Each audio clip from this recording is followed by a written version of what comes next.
আর সর্বাবস্থায় বেশি বেশি করে পড়বেন আস্তাগফিরুল্লাহ। কি পড়বেন? আমার সাথে আওয়াজ করে পড়েন আস্তাগফিরুল্লাহ। আর আওয়াজ করে পড়েন আস্তাগফিরুল্লাহ। বেশি বেশি যারা ইস্তেগফার করে তাদের 5টা লাভ। আওয়াজ করে বলতে হবে কয়টা? নাম্বার 1, মান লাজিমাল ইস্তিগফার জাআলাল্লাহু লাহু মিন কুল্লি দীকিন মাখরাজা। যে সব সময় ইস্তেগফারের সাথে লাজিমা মানে লেগে থাকে, আঠার মতো। কিসের মতো? চুইংগাম খান না আপনারা? চুইংগাম যদি হাতের মধ্যে লাগান আঠার মতো লেগে থাকে না?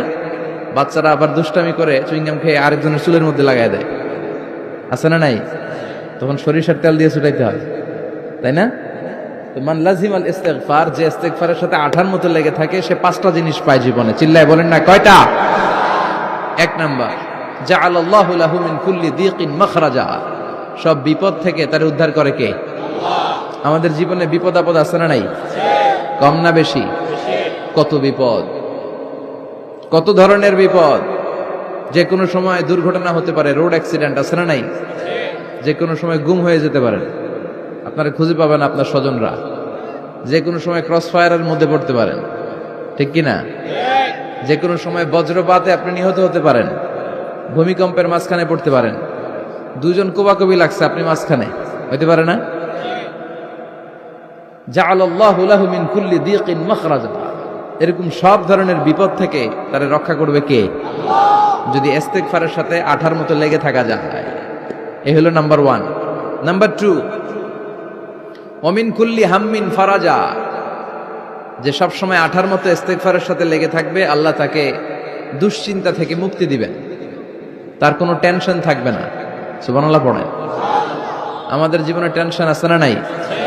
জীবন নিয়ে টেনশন, মরণ নিয়ে টেনশন, ক্যারিয়ার নিয়ে টেনশন, বাড়ি ভাড়ার টেনশন, বিদ্যুৎ বিলের দাম বেড়ে যাচ্ছে, টেনশন, ঘরের মধ্যে শান্তি নাই, টেনশন, দ্রব্যের দাম বাড়তেছে, বেতন কমতেছে, টেনশন, ঠিক কিনা? এই টেনশন থেকে আপনাকে মুক্ত রাখবে কে? নাম্বার 3, ওয়ায়ারযুকহু মিন হাইসু লা ইয়াহতাসিব। এমন জায়গা থেকে আল্লাহ আপনাকে রিজিকের ব্যবস্থা করবে, আপনি কল্পনাই করতে পারবেন না।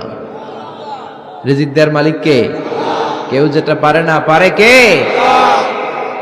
এমন জায়গা থেকে তিনি রিজিক দিবেন, আপনি কল্পনাই করতে পারেন না। আপনি হিসাবই করেন না যে এখান থেকে কিছু রিজিক আমি পাবো, কিন্তু আল্লাহ ব্যবস্থা করে দিয়েছে। সুবহানাল্লাহ পড়েন। 4 নাম্বার, যতক্ষণ ইস্তিগফারের সাথে আঠার মতো লেগে থাকবেন, আল্লাহর কোনো শাস্তি আপনার উপর আসবে না। ওমা কানা আল্লাহু মুআযযিবাহুম ওয়া হুম ইস্তাগফিরুন। যতক্ষণ আপনি ইস্তিগফার করবেন, আল্লাহর আযাব আপনারে পাকড়াও করবে না। 5 নাম্বার হচ্ছে আল্লাহ আপনাকে মুস্তাজাবুদ দাওয়া বানিয়ে দিবে। মুস্তাজাবুদ দাওয়া মানে এমন ব্যক্তি, যেই ব্যক্তি দোয়া করা মাত্রই দোয়া কবুল করে কে?